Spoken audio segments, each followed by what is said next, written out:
Oliver Dowden today, in a piece for the Daily Telegraph, for the Sunday Telegraph, says that the illegal migration undermines the values of the UK. This turns everything on its head. He says, the United Kingdom is a great place to live. I agree. We will all benefit from our beautiful countryside, our schools, other public services, as well as our rich cultural life. Well, we would benefit from the public services if they worked. The railway service, the NHS, schools. We are open and tolerant. I hope so. Over the decades, we have offered our homes as a haven for many people seeking shelter from war zones. I'm particularly proud of the way we have housed more than 182,000 Ukrainians fleeing from Putin's aggression. Let's stop there. Because it wasn't so long that we had headlines saying that Ukrainian refugees were homeless in the UK after falling out with their hosts. That we've got many situations where the Ukrainians are complaining about the treatment they're receiving, are not receiving any treatment, because the hosting of 182,000 Ukrainians was a makeshift scheme that relied on the charity and goodwill of individuals, rather than being something that was wheeled out by our state with its state responsibilities.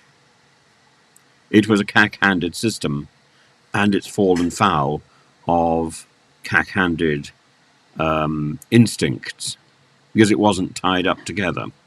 So Oliver Dowden can't really crow over that. It's a mess. And Ukrainian refugees deserve better. Then he goes on to talk about an Afghan resettlement schemes. They really are schemes because many Afghans are stuck in limbo in hotels. Many more are stuck trying to get to our country. Some indeed have tried coming by small boats. And again, he overlooks that. He then says our generosity to those in need is clear and comprehensive. No, it's not. It's far from clear and far from comprehensive. And it's based on ideology and a Home Office minister standing at the dispatch box screaming, "Invader! Invasion!" like some maniacal individual. And yet he says people are still attempting to make the life-threatening illegal journey across the English Channel. It's only illegal since suellabraverman and his government defined it as illegal. It's not illegal under international law. Under international law and under the laws under the conventions that we are still signatory to, however you get to a country and then claim asylum in that country, that is not illegal.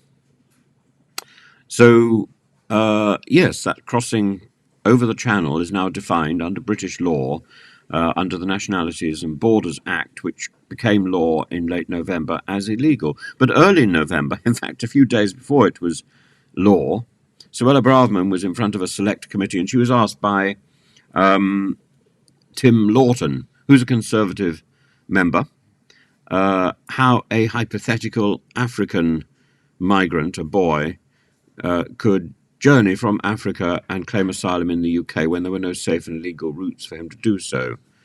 And she conceded that the only way for him to do so was to take a small boat, cross the Channel, and then claim asylum once he had got to the other side. Within a matter of days, that answer became absurd.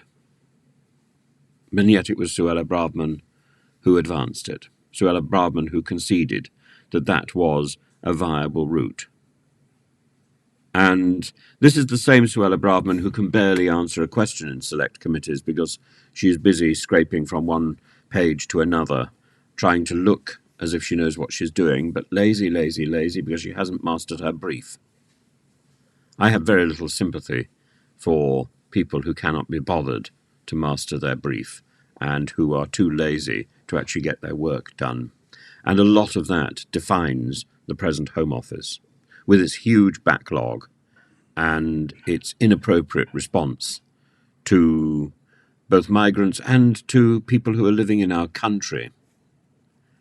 The knee-jerk idea, we'll use airfields without actually consulting the people who are running the air bases. Oh, we'll use a barge without actually consulting the local council.